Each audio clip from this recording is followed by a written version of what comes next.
Hi, my name is Stephen McGee and I'm the author of Toxic Health, and we're here to follow up on my cell phone tower radiation withdrawal experiment using mylar sheeting. And mylar sheeting is generally what you find in your first aid kit, and it's generally sold as thermal blankets for first aid kits. But the interesting thing about mylar film is it is a radiation shield, and NASA uses it in the spacesuits to protect the astronauts from radiation. They have several layers of it inside a spacesuit. So this experiment was designed to produce withdrawal symptoms into the human body by simply sleeping for several nights under several sheets of mylar film. And the way the experiment was eventually run was I was sleeping on top of 3 sheets of mylar film, and I was sleeping under 3 sheets of mylar film. So it was eventually run with 6 layers of mylar film total. And the interesting thing is it did actually produce withdrawal symptoms, and it very quickly produced withdrawal symptoms. So on the very first night, I was in radiation withdrawal by the end of that night, and that consisted of general body aches and pains all over, poor sleep, feeling of nausea, low energy in the morning, and that was after just sleeping for 8 hours under mylar film. So it was very, very noticeable on the first night. Then the second night, that progressed into no aches and pains. The aches and pains had largely cleared up, but I then had insomnia and low energy in the morning, and that was after a second night of 8 hours sleeping under mylar film. So the third night, I had mild pain in my heart for a fraction of a second. It was like a stabbing pain. It just showed up. Something I never get, and that was kind of weird. That was followed by skull pains for a few hours and mild insomnia. So I was actually getting naps, but not a full night's sleep.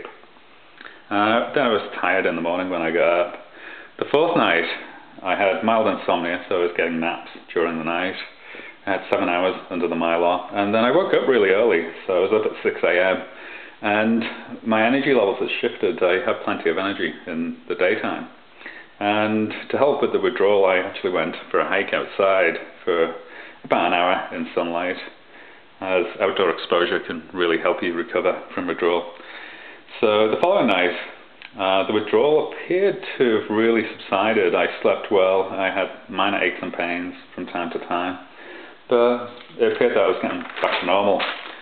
And then the final night, I slept well. I had 8 hours under the mylar, but rather unusually, I started getting pains in places that I don't normally get pains, and the 2 places where I was getting those strange pains were in my testicles and in my intestines. And it's very interesting that testicular cancer is on the rise in males, and one has to wonder whether it's the cell phone towers that's actually doing it. So I discontinued the experiment after that final night, and I have to say that this is not the first time I've actually done this experiment. This is the second time, and I actually started sleeping under a single sheet of mylar right before Christmas. I had to stop doing it because Christmas was coming up, and I had arranged to spend Christmas with people, and I didn't want to be sick, and I didn't know how extensive the withdrawal symptoms were going to be. So as soon as the withdrawal symptoms started showing up after sleeping under the mylar, I stopped doing it. I really didn't want to get sick over Christmas. So this experiment is very repeatable, and it works every time I do it. So it's not a freak one-off occurrence. I would urge you to do this experiment yourself. It's very easy, and I spent about $10 on mylar film. I actually bought it off Amazon.com. It's really cheap. Yeah, a little pack of mylar film, 1 sheet, is a couple of dollars generally. So I just want to, before we wrap up, I just want to talk about the effects that have been documented by different authors regarding electromagnetic fields, which is what we're studying. Microwave fields are a form of electromagnetic radiation, and it's a very well researched field. The person who is most associated with the research on this field is John Nash Ott.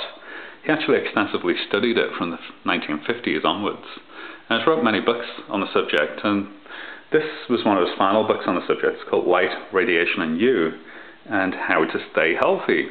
And what he found is that electromagnetic radiation makes you very, very sick. And by reducing your exposure to it, you can actually get very, very healthy. It's very easy to reverse sickness into health. And he wrote a whole book on the subject. He's got several books on the subject. And one of the things that John Ott is actually noted for is his discoveries that he made with plant growth in electromagnetic fields. And he found that plants really start to deform and grow very strange and do very strange things. They change the sexuality in electromagnetic fields. Male plants become female plants and vice versa. And it does very, very strange things to plants, and it also does very strange things to animals. It causes aggression and fatigue to show up in animals. And he very extensively documented that through his series of publications that he did. So moving on to the next book, this one's called Cross Currents, The Peril of Electric Pollution, and it's by Dr. Robert O. Becker. And he basically came to the same conclusions as John Ott, and basically says that, all this stuff is very harmful to the human body. And another book in a similar style is Electromagnetic Fields by Blake Levitt. So I would recommend that if you're interested in electromagnetic radiation, that you obtain these books. And there's also my book, although it's called Toxic Health. The most detailed subject in the book is electromagnetic radiation. So this came out just a few months ago, and it's probably one of the most up-to-date texts on electromagnetic radiation. So I just want to talk about the effects of withdrawal, and just to let you know that my bedroom that I sleep in, I actually detoxed it in advance of this experiment. So there is no AC electricity in my bedroom, so it definitely wasn't AC electricity that I was withdrawing from. And I got rid of my cell phone several months ago, so there's no cell phone in the house. And I also switched off my Wi-Fi several months ago, so there's no Wi-Fi in the house.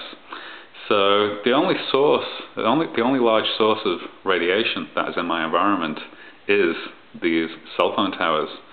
And it certainly is the largest source that I can identify anywhere. And this cell phone tower radiation has been extensively proven over recent years to produce sickness in people who live within a mile of the cell phone towers. And it gets really bad within a quarter of a mile of a cell phone tower. They find that the sickness and disease rates spikes in people who live within a quarter of a mile of a cell phone tower. It gets very, very high in that particular population. So you should pay attention to cell phone towers and where they are. And they're getting very hard to find because cell phone towers are starting to hide them inside structures. So you may not be able to see them anymore, but you can always tell how close you are to a cell phone tower by simply looking at the signal strength bar on your cell phone. And you would need to look at the signal strength bar on multiple cell phones across multiple networks to make sure that you're not on a different network that may be much closer with a much higher signal strength. So one last thing I want to talk about is withdrawal. And withdrawal is a very, very good way of monitoring human health and your environment. And if you keep all your environmental variables the same and you only significantly change one of those variables and you start seeing withdrawal, it's a good, very, very good sign that you're withdrawing from that one variable that you changed. And it's a really, really useful health research tool is human withdrawal from toxins. And I have to conclude that my environment where I live is very, very toxic in the microwave radiation band. And it's rather unfortunate that that has been allowed to occur. And I hope that cell phone towers actually get switched off and removed from society in the very, very near future, because it is extensively proven to be very, very harmful to human health with long-term exposure to it. So I hope you enjoyed this presentation, and I wish you the very best of health. Thank you.